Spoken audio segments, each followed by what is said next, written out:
And welcome back to part 4 of What If Naruto had a Zanpakuto, the Tenken edition. Last time in a Naruto What If, Naruto went through his training with Jiraiya to A, learn summoning, and B, learn how to use his Fox Chakra a bit more effectively or at will. He did both of these things and even was able to surprise Bunta when he pulled out Tenken to stop him from falling off Bunta's head. But now we get into the actual tournament itself, I keep saying tournament. It's an exam, but it's done in a tournament bracket style. So I don't feel there's anything wrong to call it a tournament. By the way, I did that because someone kind of is like, oh, dude, too much. So I saw someone comment like, dude, too many and burping. It's like, just add that out. Clearly, you are new to the channel. I don't have the capability of editing things out. Well, you could use YouTube's editing system. If I wanted to be spending hours on end with a crappy editing system, oh, sure, certainly I could. I'm not doing that. If you're not new to the channel, this is the style we go with, folks. I am completely raw, uncut, and uncensored, and unedited, and all that goodness. I will admit, though, I try not to do the thing very much. I try not to do it, but it happens sometimes. Just because I'm going at a certain pace. And sometimes, even though I know where I'm wanting to go, my mouth can't keep up with my brain. So it pauses a little bit. I gotta try to be a little better at that. I admit that. But besides that, moving on to the what if as I drink from Mr. Meeseeks here. I got this for Christmas one year. So at this point, nothing's really actually changed. There hasn't been a huge amount of changes to this particular what if. The biggest changes came when Naruto finally activated Tenken and actually had that extra ability. However, Naruto's not stupid. He's not going to just summon Tenken on an ally who he knows can't defend themselves.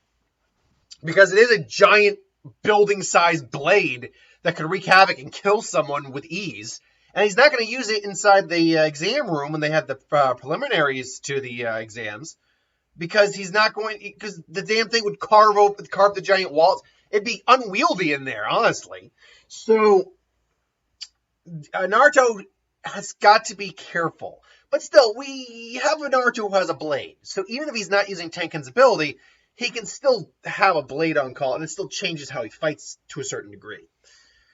So Naruto and Neji face off. And a lot of this fight would go the same. Naruto obviously promising, I'm going to win.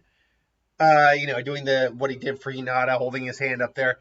Except this time he's got a sword in hand. And they go into closer. It goes similar, but Naruto does have a better, not an edge. Well, pun intended, he has an edge. But he is a lot more difficult to deal with for Neji because he has a blade. Neji in a hand-to-hand fight could pretty much take anyone in a straight hand-to-hand fight. He took Hinata, he's taken Lee multiple times, and he basically was beating Naruto's ass in a straight hand-to-hand fight. Naruto lucked out that first hit he got as Neji actually missed. And I think that's just because Naruto got lucky and he was able to move out of the way. However, Naruto having a blade on hand, weapon to hand, or hand to weapon, I guess would be the term. Hand to weapon contact isn't something as far as we know Neji is bad with. But it's not where he specializes in hand-to-hand, not weapon-to-hand. So the fact that Naruto has a large blade that he is at minimum proficient with at this point. He is not an expert. He is not intermediate. He's not masterful. Grandmaster. He's nothing. He's not like, if we're using the ninja ranking system here, he's not a Kage level beyond individual with the blade by any stretch of the means. But Naruto has been spending time practicing. He is at very minimum high Genin to low tuning at this point. Which means he's actually, like I said, I think maybe not in, was it the last one or the previous one? Naruto is probably the most proficient swordsman of his generation. At least when it comes to the Leaf. Sai might be the exception, but Sai is a different circumstance. Sai is also not wielding a katana. Sai is wielding a tanto. So there's a difference there. But Naruto and Neji are in the fight. And like I said, it is very similar. Not exactly one-to-one. Naruto's able to actually keep Neji at a distance for a bit longer. And even when Neji gets a hit and maybe even a swing at Neji, Neji dodges, but actually maybe gets a cut on his cheek. And Naruto's just like, ugh. feels he got hit, and one of his chakra points got hit. Neji, meanwhile, is like, you're not so bad as I thought, Naruto, but destiny has made me the winner. Yeah, we'll see about that. And he does a shadow clone, goes in at Neji. Neji's able to fortunately keep them all at bay, and the blade doesn't matter in this case.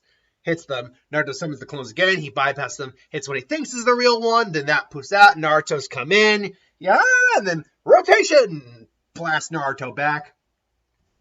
And so he shows off the rotation. And so Naruto and him are again fighting it out. What the scenario I see happening here is we get to the 64 palms. He lands it on Naruto. Naruto using the sword to stand up, and then asks the fox, "Just give me some chakra." Naruto, the fox, chakra fills Naruto. What is this? After the whole spiel about the clans and stuff like that, and him and Neji clash again. I hear close combat rotation, and they clash, and Naruto basically, because he has a blade, he's able to, unconsciously, mind you, funnel his chakra into the blade. Essentially, he has a flaming QB blade, a fox chakra. So when they clash, because we saw them when they clashed initially, Naruto had a kunai, if I'm not mistaken, in hand. He wasn't going straight fist. Naruto, clashes, and basically, as they're clashing, Naruto is gaining ground, but starting to lose ground. So basically, he just kind of backtracks a little bit and just says, Tenken! And then all of a sudden, boom! Tenken's blade comes out of nowhere. And Neji, keep in mind, they're going head to head. Naruto's clashing with the side. But then he basically kind of grabs it and grabs the rotation, holds it for a little bit, and then just boom! So Neji, instead of going straight back, goes straight to the side as everyone sees this giant blade, which is only just filling out the arena. It's from what we can tell, Tenken's blade size-wise is huge. You can barely see it, but think of it. You can't really see it very well in this video. You see a little bit of it in the corner up there, but in essence, proportionally, look at that giant. And that giant is 200, 300, 400 feet tall. That giant is huge. And then look at Komamura's blade. That blade is proportionate to Komamura's body, as is the giant's blade. If you basically interpret the giant as the same proportions as Komamura, that blade is the same size proportion as that blade is to Komamura. So that blade is about, half as tall as Komamura is, who is tall, by the way. He's 7 feet tall. He's even taller than Kenpachi, and Kenpachi's 6'6". So that blade is, and there's I'm the Goldblum, and I'm doing a Naruto review. If you do the math, actually the blade might even come out a little beyond the arena. The arena seemed to have been, if I can get a picture of the Naruto arena, I'm not going to get it up for everyone. Well, maybe I will. Chunin exams arena. Let me get a picture of this here. Oh, here we go. That's a good size picture of it. Let me see if I can get this up for everyone to see. There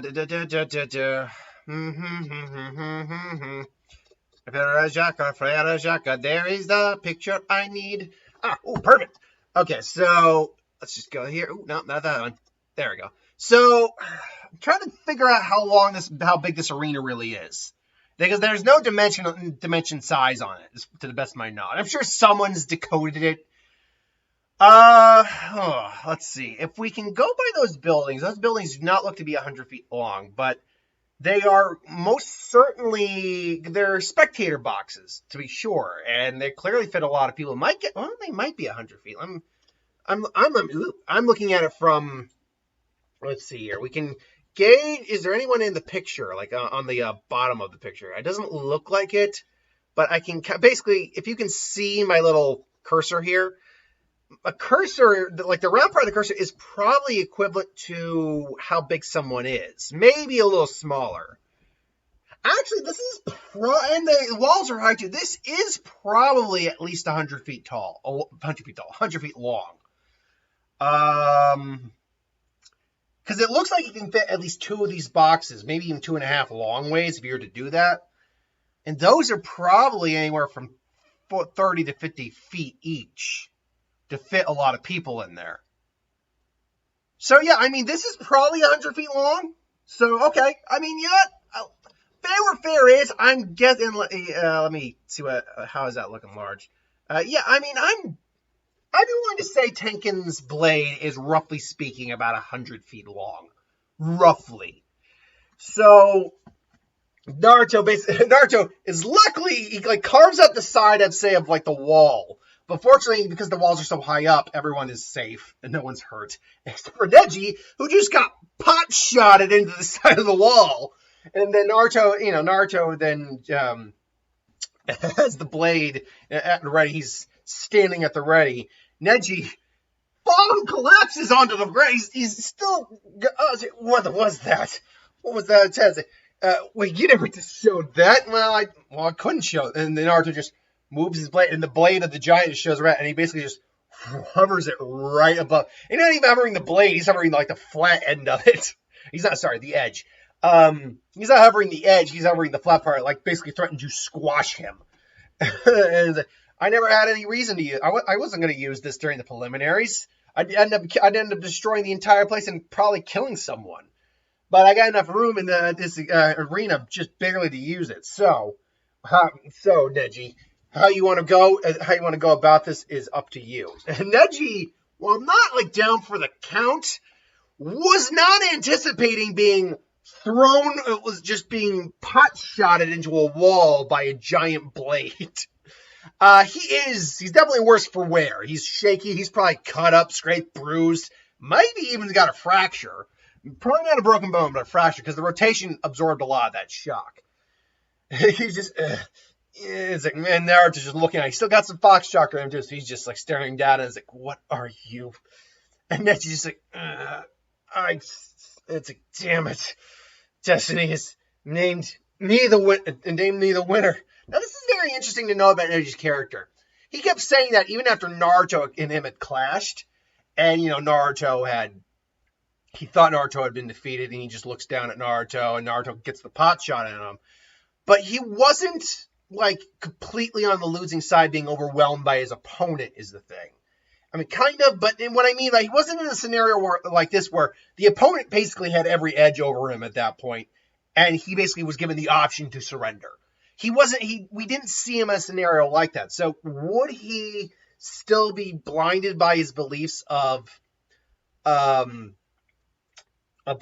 destiny and like, fate? Would he still be blinded by that? Or would he go on to, or would he actually accept the fact that he couldn't win that scenario?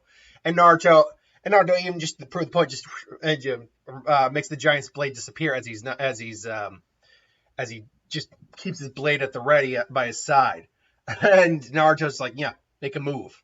And Neji's just looking on. I think Neji is smart, despite his ego and belief system. He's not dumb. He was basically the Sasuke of his class, as far as we know. So it would make sense that he would know when he is beaten. And Neji, even though he hates that he was basically not just beaten, but proven wrong, like straight like, destiny has fated me to win. Wah, wah. No, he's a referee. And I think he says it like biting his tongue, gritting his teeth, not happy. Excuse me, I hiccuped. Not happy, saying, I surrender, I give up. The winner is Naruto Uzumaki. Yeah! And everyone's like, wow! Did you see that blade? That was awesome! How did they do that? Wow, you beat Neji! Wow! Sadly, Hinata doesn't see this because, admittedly, she was still recovering, and we know Kabuto had to kind of rescue her ass. But it's all good. It's all good. So, everyone cheers on, and to the people the only one who actually knew about that Tenken's ability, apart from his sensei, would have been Orochimaru, who has seen this ability at this point. It was like, where the hell did he get this thing? And his teammates. No one else at this point knew about Tenken. And now everyone does. And everyone's like, what the hell was that? I knew Naruto had a sword, but where did he get that? And Kiba's like, holy crap, he could have used that against me at any time? What the hell? I think Kiba would actually be like, oh. And Gaara would be very interested on that. The whole fighting, whole battles and blood and stuff like that would get him riled up. But seeing an opponent like that and seeing Naruto's chakra and the blade he used and the power thing, he's now looking at Naruto like, I want that. Not in that sense, though. Write your fanfic there. Write your fanfic down in the description of all your shipping wants and needs. Don't actually. I mean, if you want to put a link to it, that's fine. I don't really intend to read it, but I haven't read fanfic in a while, to be honest. Not that I have anything against that. I used to read fanfic all the time, and every once in a while I'll still be in the mood. But these days I'm just busy with other stuff. I'm actually busy working on something that's going to take a long time to do. I'm not going to say what it is, but if whenever I get to the point of actually wanting to spend some money on something, I intend to do something very different for the channel. But that's going to be a long way, and I mean like maybe years off. But anyway, I digress. So I was about to say thanks for watching. Hope you enjoyed, but we're far from done. I've got at least 10 minutes in this what if. You kidding me? So Naruto goes up. Gaara's now got big interest. However, nothing really changes beyond this point. Like, legitimately, nothing would change. Naruto is still afraid that Gaara is going to kill Sasuke because he is the Shikaku holder and what he did to those guys in the hall. Sasuke and Gaara have their fight. Nothing changes about that. Legitimately, nothing changes. So then Sasuke chases after Gaara. Then Sakura, Naruto, and Shikamaru go after them. Shikamaru stalls. Honestly, nothing changes up until Naruto and Sakura come to save Sasuke. And unfortunately, Gaara is able to trap Sakura in the sand. It was a sand prison, or wasn't even a technique. He literally just used Shikaku's sand and just trapped her on there, and it was hurting and crushing her. So Naruto and him, are squaring off, and Naruto pulls out, why? And Naruto and him are duking out. Naruto can't really do much without Tenken's sword Shikai ability, but he is hesitant to use it because his friends are there and he doesn't want them to get caught up. And Gaara even was "You're weak, Naruto Uzumaki. You don't want to hurt your friends. Show me the power you used against that boy. I want to kill you at your strongest." And Naruto's just even he's trying to ask Tenken, should I can't risk hurting them. It's like, just aim the sword away from them. And Tenken even says, aim the blade away from them and they should be okay. And Naruto basically does is as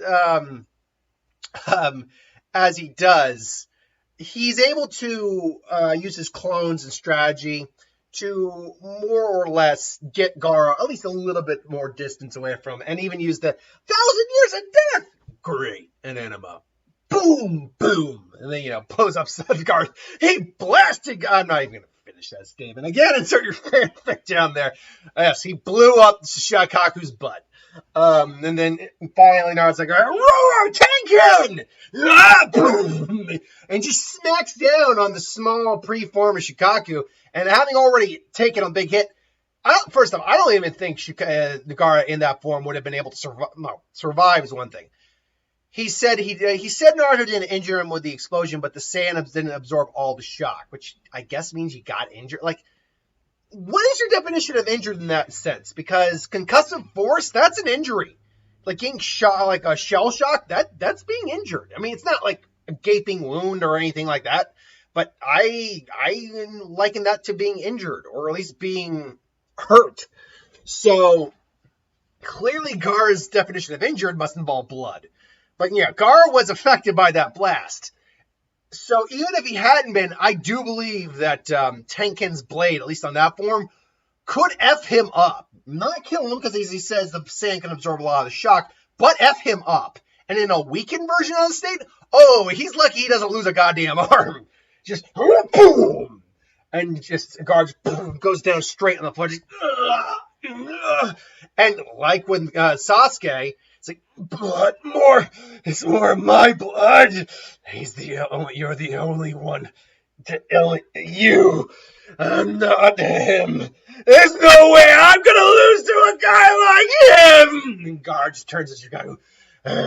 You're the only the second person to ever draw my blood, Naruto Uzumaki.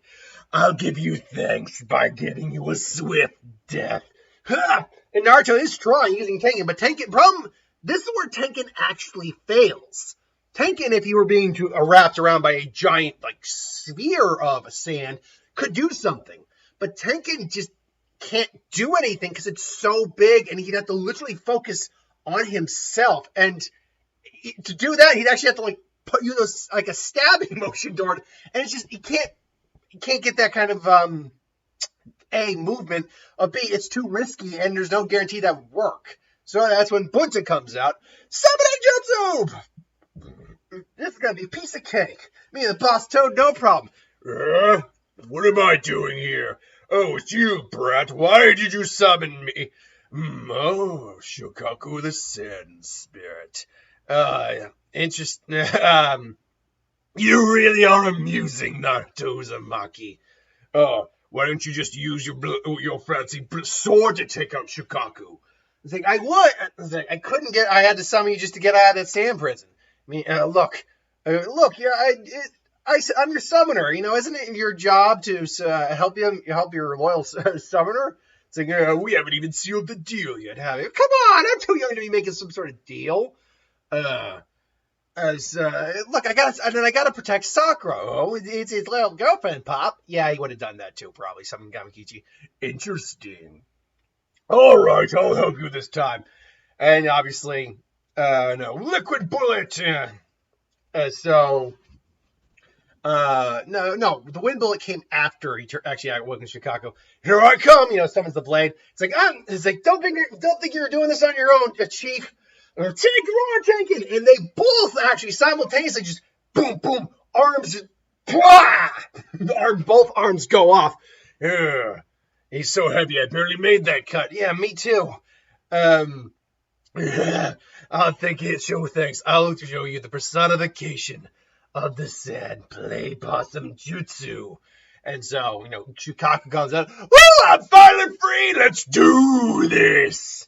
Wait a minute, where the hell are my arms? I can see him being like that. Now, because Shukaku is basically made of chakra and sand, as far as we know, he can grow his arms back. He just didn't do it in the fight because he still had an arm. And honestly, he probably doesn't even need to hit his belly to do the Winjutsu thing. So, he summons the sand back as the sand comes back. All right, wind bullet, liquid bullet. And too bad the other wind bullet comes, and it got Bunta, Naruto, huh? Oh, so you got some fun stuff too, huh, kid? And Naruto's just pointing the blade straight at him. It's like, no, this isn't gonna work. We need to wake him up. But I don't have any my form lacks any teeth or horns or claws in order to hold on to him. We'll do a combined transformation. Think of something with teeth and claws, and turns into Nine Tails. It's like, you.